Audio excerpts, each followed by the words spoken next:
Hey cool cats, Roz and Neko here. Have you ever wanted to be a ghost police officer and hit on some Japanese spirits? Look no further than Dairoku Agents of Sakuratani. One of the things I love about otome games is the different scenarios they put you in. You can hit on old samurai guys, cat boys, hot mafia guys, and now Japanese spirits. We'll be going over the setting, common route, characters, gameplay, game bonuses, and final thoughts.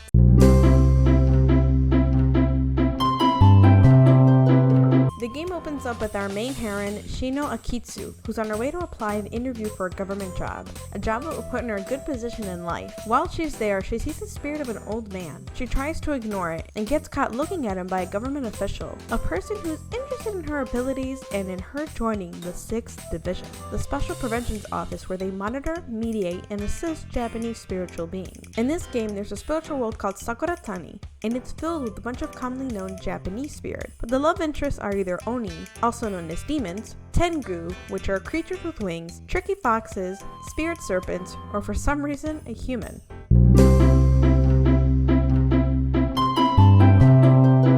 The heroine is someone that's competent in class, but not in the field or application. She knows what she's supposed to do, but once she's tried it, she needs a lot of help. Fortunately or unfortunately, it's not shown too much. The game focuses more on the story, but once battles and some fights start showing up, she needs either a lot of help or she starts suffering under the heroine syndrome, where she forgets what she has to do or she freezes in place, so she always needs help, which I kind of give a pass for it.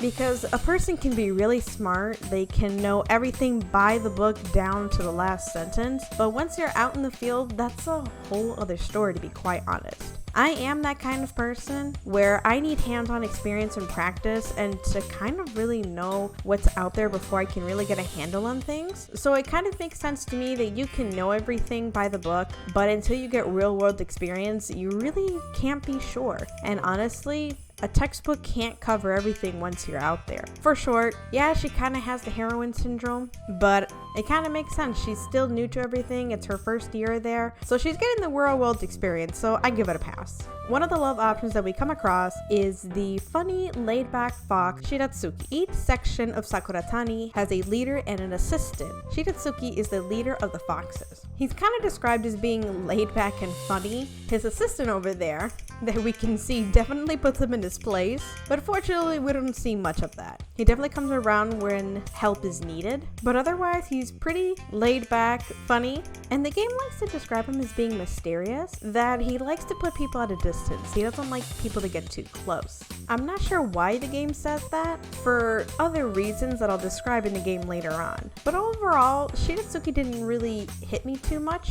He didn't really stand out to me, but I will say I do love his interactions with our little white tiger fox assistant here, and honestly, his assistant is, I wish he was an option. I'll just say that. One of the other love options that we have is the gentle, kind, and second in command, the Oni Akuro. The game likes to describe him as being very scary, but honestly, this is the second CG that you see from the guy, and I just saw him as nothing but a sweetheart. And once you just see more of him, honestly, he's just nothing but a cinnamon roll, to be quite honest. He's kind but stern with those around him, and even though he is second in command, he honestly still seems like he's in charge. One of the next options that we have here is the lazy leader Akira, the leader of the Tengu. And honestly, I wanted to love him so much. As many of you know, I love my long-haired characters, but this guy, as you can see here, was just so lazy. You can see here he's just laying around with most of his CGs. Feathers in his hair, he's laying down most of the time. I'd say I'd call him kind of a tsundere, because he was pretty much hard to read. He's not honest with himself, but adding the lazy aspect, I guess I would call it kind of like dating Shikamaru. He would say that everything was too much effort, even so much so that he would take the little energy he had to run away, or in this case fly away from all the extra or anything that seemed like too much work. Even talking wise, he wouldn't even verbally respond. I love him. The guy is flippin' gorgeous, but ugh. Now if you want a young tsundere, here we have the young and elusive snake boy, Shu. Now, we call him a snake boy because he's from a section of Sakuratani where they're from a snake clan, but no one knows where they are. In all these sections of Sakuratani, everyone has a certain land, but the snake classes don't really have a land. They just kind of come in and out of everyone else's sections, but no one has been able to find where the snake people are. They all just kind of have wrappings around their arms, and that's how the Ayakashi Mori have kind of identified these spirits into their own section. Honestly, because of his behavior, I was kind of really meh. I already have a hard time working with teens, so he didn't really stick out to me, but I can see the interest. Young, childish, you can see I can just see the lore, I'll say that. Kind of be like, oh no, I can't do it. Then when they try, they're like, and they just completely bonkered out of it. But when you can get close to them, it's super cute. And then of course, what would an otome game be if you can't date a human, and a human being your own boss?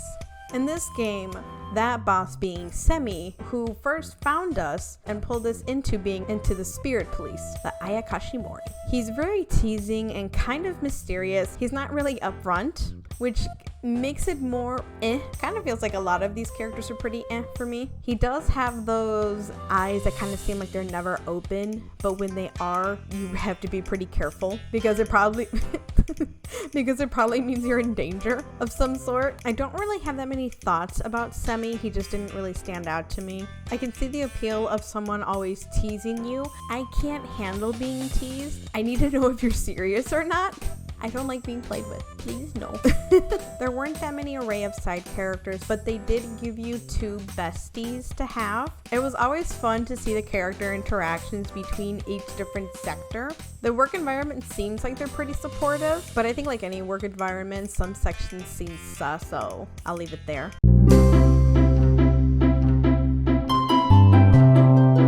The game opens up with a prologue introducing us to the story set in motion. From there, they introduce us to characters in different parts of the spirit world. Just as a heads up, there are a lot of Japanese words, so there will be a lot to get used to. But in simpler terms, Ayakashi Moris are the spirit police, Ayakashis are the spirit. After we're introduced to everyone, we're met with the first half of the game where we get to pick cute little chibis. We have to go through all their stories before we can move on to the next chapter. So let's say that I first pick Hira over here. Once I go through his story, then he will disappear off this map, and then I get to pick on one of these other characters over here. And then once I go through all this story, they will all slowly disappear. But then, as you can see here, once I go through all of their stories, I will then be able to go to the next chapter. So here we're on chapter 2. But once I click, let's say I click Hira's chapter, all of this will change again. And I will not be able to pick the next character from here. From then onward, I cannot go back to these other characters. Whatever choices I make afterwards, the story continues on from there. So in a way, it's a good time to pick which love interest story you want to see first. But what's over here? That's a secret that we use later for the finale of the game. Something else that happens in the game is that when you make the correct selection, a little flame pops up, usually the color corresponding to the character that you're aiming for. So that flame was green, corresponding to Hira, which means that I made the correct selection. Sometimes there will be routes where there are multiple characters and there are multiple correct selections. It's a great way to find out that, hey, I got the flame for this character, I'm going down the right route for this character. During this apprehension route, it's a little bit of a mini game.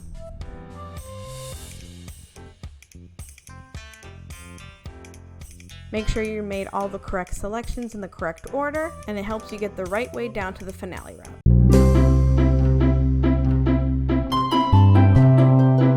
Some of the bonuses in this game are the secret files, where you get to check out the gallery, some of the sounds that the game has, movies that you collect from either getting the bad ending, best ending, or the friendship ending, seeing how far you've actually completed the game, and unlocking the private files. Private files just being, hey, you get their name, birth date, just seeing what they like, dislike, and one of my favorite parts is, how do they feel about other people? How does he feel about Shu, Hira, and other characters? Once you're able to collect everybody, you're actually also able to collect the side characters as well. This game was a little up and down for me, but I will say the art is undeniable. This is one of the CGs that made me fall in love with this art. I love kind of like the blurred out of the nail polish in the hand being up close. As much as I kind of don't really like Hira in this game, the beauty in his hair, his eyes, The angle of this CG of where they are, if you consider this is in Japan, they're making the setting in kind of like an old Japan time. So the art is honestly kind of fitting, where it's a bit more see-through. There's a bit more of a magic element to it, spiritual energies, things like that. So I feel like this art style definitely matches everything that they're going for in this game. So the CGs are definitely perfect for everything that they're doing here.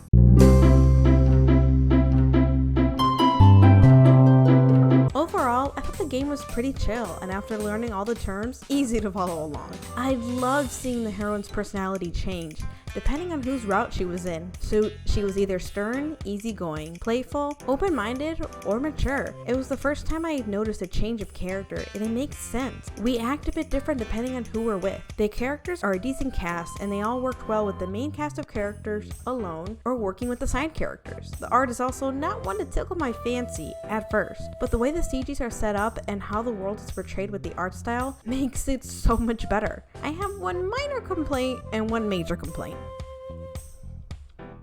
You couldn't have jiffed that to at least have the tiger running or something. The minor complaint is that the heroine does have the heroine syndrome, where they have skills but suddenly are weak or can't use them. Anywho, I happily give this game a 4 out of 5 topies.